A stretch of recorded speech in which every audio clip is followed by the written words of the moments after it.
Greetings. My name is Jace Hargis, and I'm the director for the Center for Engaged Teaching at the University of California, San Diego. I would like to thank you for joining us for another podcast of our weekly SoTL article. I'm joined via Skype by a guest faculty member, Dr. Richard Armenta. Greetings, Richard. Hi, Jace, and thank you for having me on today. It's nice to be chatting with you. This week's article is on the topic of directed self-reflection and metacognition. Dr. Patricia Chen from Stanford and co-authors from UT Austin and the University of Michigan published their work in Psychological Science this month. In this study, they offered a variety of prompts to help their students think carefully about how they studied.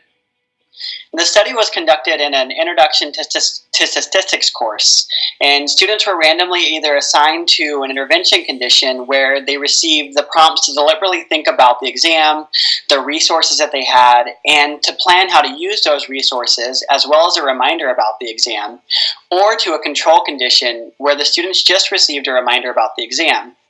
And the results indicated that those who reflected on how they wanted to perform and what they needed to do outperformed those who did not, by an average of about 1/3 of a letter grade.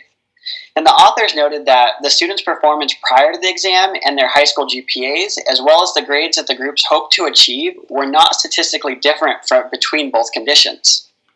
The authors point out that providing students with sufficient resources can only be effective if they know how to actually use them.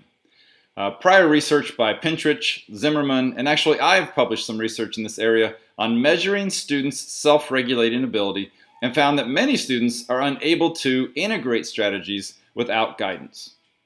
Yeah, and more than that, students' responses to open-ended questions showed that more than just offering resources, the processes of selecting those resources strategically and in a way that might address mastery contributed to students' performance. And finally, the authors were intentional about designing their instrument to be self-explanatory, concise, and easily accessible online so that learners could use the system to improve their approach. Well, thanks again for joining us, and a special thanks to our guest, Richard. We hope that this short summary was useful, and we look forward to sharing another episode